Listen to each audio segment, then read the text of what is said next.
Thanks for tuning in to Valiant Customs. I'm Steve. Last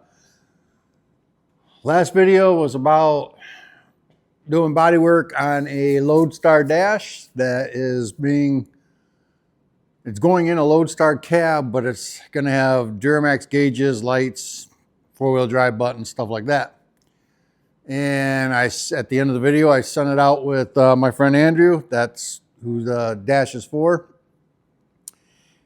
He did what he had to do to it, which was fix this little area right here, because it was a little bit of a mess. And now I got it back. So I'm going to go ahead and there's a couple spots on it that is warped, so I want to try and get those the best I can. I'm going to be doing more body work on this thing and sanding it down, getting the primer gone on it and everything. So I'm not going to show you all that because it's the same stuff that I showed in the last video, but it's just something that I'm doing right now. When I get this, when I get it sanded down, or like the last coat of primer on it, and it's actually like done and ready to go home with him and stay at his place and get paint and all that wonderful, beautiful stuff, then I'll bring you back and show you that. I'm probably going to have a few more things, but I'm not positive. It's been a short week for me. I've been at the hospital with my mom. She's fine. Everything's good. Just had surgery, but it's great. She's doing good. Anyways, long story short, I'm a little short on time. So I'm going to do what I can to shove into this video. And I think I'm going to do a live either Monday or Tuesday. And this video should go out on Monday. But let's get started. Enough rambling on. Okay, so I'm far from done on this dash, but it's a lot better. Let me bring you in a little bit closer here. When I put it up here, I could push on this side like this, and this centerpiece, it would raise, I don't know, like 3-4 inches, maybe even 5. Now it's doing that, but it's going to be like that. But I mean, it was, go here, push it down, this would come way up, and then that would pop down. And so it was all warped. So I tried heating it up. On the back side, I heated it up right here, right here, right here, and over here. And then put some water on it to see if that would shrink the metal and get it to kind of pop back in place. And it didn't. I mean, I shouldn't say it didn't. Very, very little, put it that way. It did, but it just wasn't as much as what I wanted. So then I ended up putting it up on its side when I could see how much it had into it and everything. So I put it up on the top part of it and just kind of, just gave it the little, and now it's better.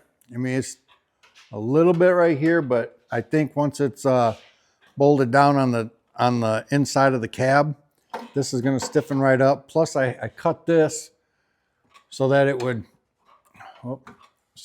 stay. So then when I go to weld this back on, I think that'll add some stability to it as well. Let me turn you around and I'll show you what I got so far.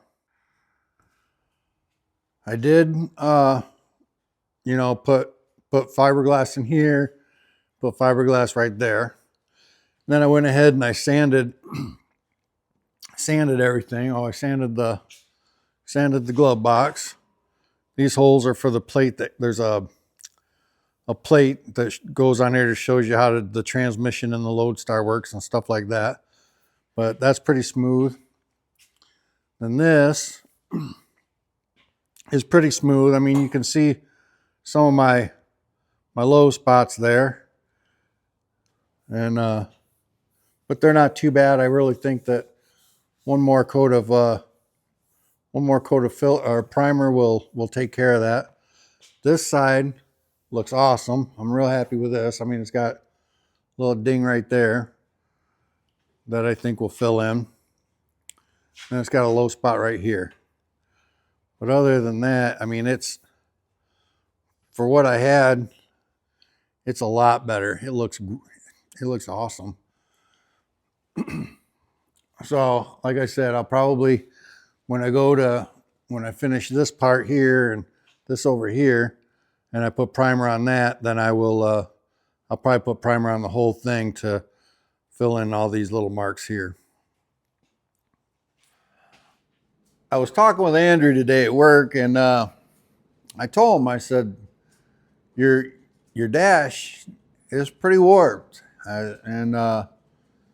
So I told him, I said, I got it close. It's better at least. But I've tried all sorts of stuff that I can think of to, let me turn you a little bit here. All sorts of things that I can think of to get it so it's not warped. And right here, it looks pretty good. I mean, a little bouncy right here. But when I push on this side, it'll do it here. It's still got quite a bit of warpage. So him and I were talking, and we figured out what happened.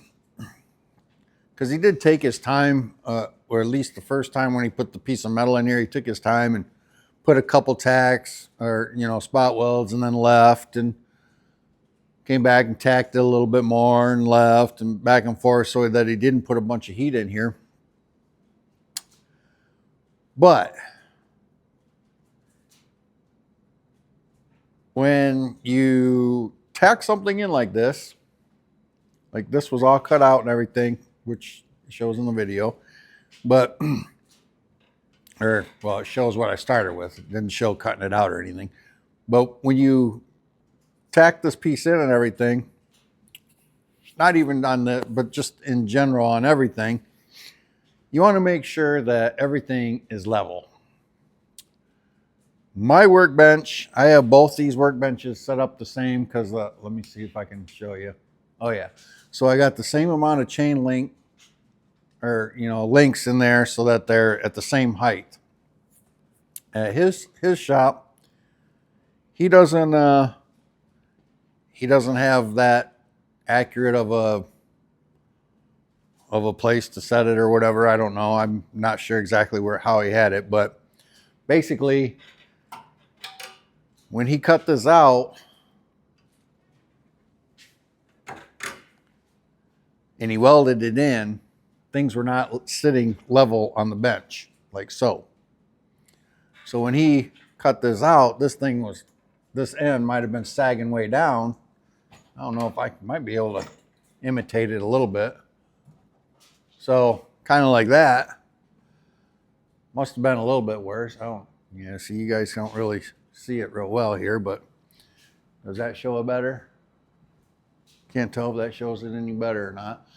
Anyways, you can tell right here, it's got a drop. Well, when it dropped, he went ahead and he welded this all in, and now it's stuck in that position. Unless I go through and cut this all out again and redo it. And I'm not doing that. See, look at that. That's just, man, that is just going to irritate the crap out of me, though. I'm going to bring you back out here and maybe you can see it a little bit better. To show it. Not like it does here. Let me tell you, it's put you right here. So here and this back corner here, I mean, when I push on here, you can see this back corner here dip down. I'm kind of hoping that when it's bolted down in the truck or in the cab, it'll all be bolted down like that, and it'll pull it down like that, or pull it somewhat smooth. Because now it doesn't have a whole lot, but once it's bolted in, hopefully it'll snap right into place and should be okay. But I'm already talking way too much. I'm just going to go ahead and get going on this again, get some more progress done on it, and see what we can do. All right, well, I got it in primer. As you can tell by that area right there, it doesn't look all janky or whatever. So that's good. I'm glad that that's taken care of. This is just kind of another repeat from last week's video. Sorry about that, but bodywork and stuff like this takes time, and I can't keep coming up with new items to do when I got old ones I got to finish yet. So that's why I'm doing this here. I do have to, excuse me. Whew, man, this primer's still thick in here. I do have to go over it and sand it down still. But I don't really see any reason to record that and show you guys. This is what it is. Oop. A lot of the area in here where there was dents or whatever, or little holes and stuff, those are all pretty much filled in. And there's a couple right here that aren't completely filled in, but when I sand it down, all I'm doing is bringing the lows to the highs, or taking the highs to the lows. I got it. I'm raising the ocean floor. Anyways, just a little inside joke. So I guess at this point, I just want to say thank you very much for watching. I did do the live. I hope that you guys were able to see the live. So yeah, that's that. Again, thank you very much for watching. God bless you, and I will catch you on the next one. Thank you.